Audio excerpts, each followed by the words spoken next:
We rolling? Yes, sir. Push the movie button? I did. Okay, good morning, everybody. Here's a little GOFOR update. You know, Kelly put my name in her book. She gave me a shout out about some of the work that I did for the family. So I want to say thank you to Kelly, and thank you to the family, and give a little shout out to the book, which is called The Carlin Home Companion. So if you go to the George Carlin's webpage, just punch it up, just George Carlin, and you'll see the official webpage, and anything you need to know about the man is available to all you people. And I have a little contact number on my chest so that you all can find me. And I don't know if I mentioned that my name is Fred Gillespie. And I started working for George in 1974. And we made the first video and sort of explained how that all came to be. So we're just giving you guys a little update and a shout out to the family and the fans. And we may have some tidbits and stories I have that's available for interviews and whatever else may come down the line. So that's about it. We got a little tidbit about a little Tonight Show action and how it all goes down on the Tonight Show. You know, it's like, comedy is a real serious business, and when you have editors and people who monitor the scripts, you all have they want censors. The censors, they want to know what you have to say, and so they would. When I was still working full time up at the house, the Tonight Show would call and say, "Well, what's your?" This is if George was on the show, and they would call and say, in the afternoon they'd call and say, "Oh, can you read us back the script?" And so I would just read the script, and it would have absolutely no humor in it whatsoever. But when George did it, all the walls broke down, man. It was funny as hell. So that's how that all works. But that's part of the deal in what you have to do to get your message out in comedy. And that's just a little Tonight Show tidbit that maybe people want to know or people don't want to know. I don't know. It's all in the delivery. Huh? It's all in the delivery. It's all timing and delivery. That's it. That's what George told me. It's how you present it to the people. That's how it goes down, and that's what you guys got to see. And he did it for you guys. So from him, I say thank you and a blessing to you guys.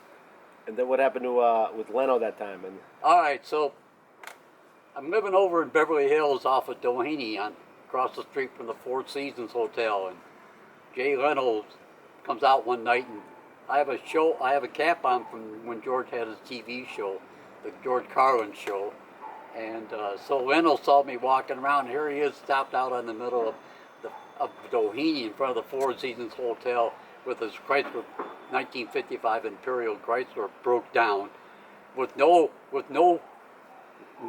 flashlight, and then trying to figure out how it's working. So I see him, and I said, "Oh, what's going on?" And he sees my hat, and we start chit-chatting. So I run over to my house, and we get a flashlight, and we come back, and we go try to fix the car, but the car was broken, so we had to call the flatbed to come pick him up.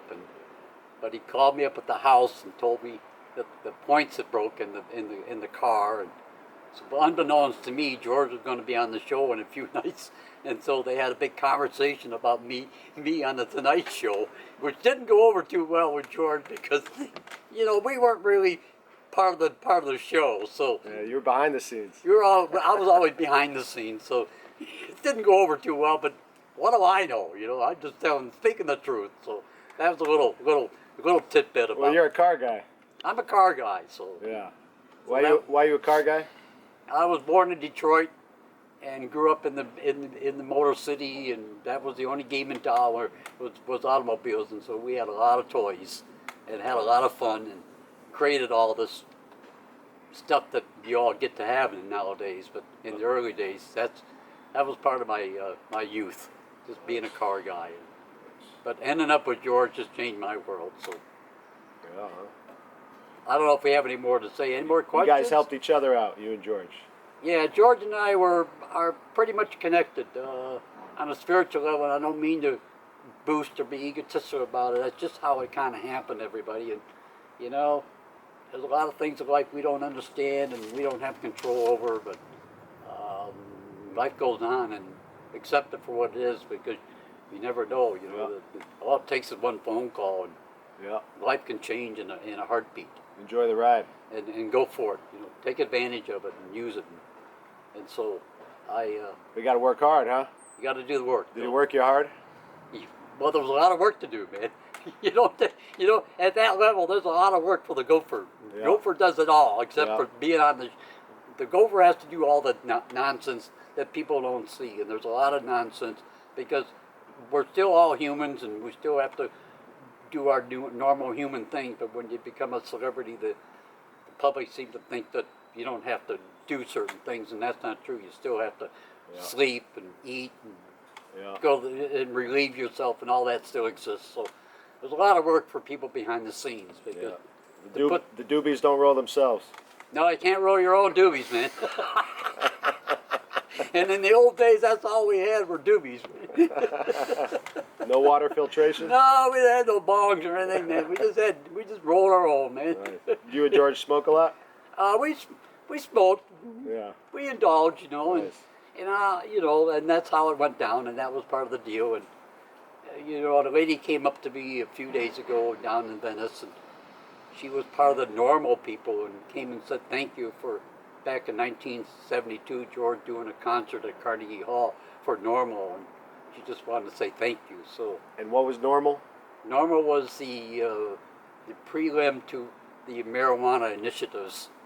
Okay. And I don't remember all the letters of Normal, but It's like a legalization thing. yeah, it was cool. trying to give it the support of marijuana use and legalize it. So that was Normal. What was primarily what Normal was about. So George did a show for him?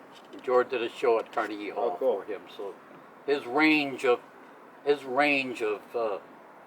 venues was more than I could have ever imagined. You know, and for me, it was just a job, and I didn't figure it was going to be part of my life. And it's okay, you know, it's part of my life. It's been a good ride, and it changed me as a person. So, anyway, to you guys, thanks. I think we're done for the moment, and we'll have another update. Thanks, Gopher. Have a good day. Blessings to everybody. Blessings. Bless up.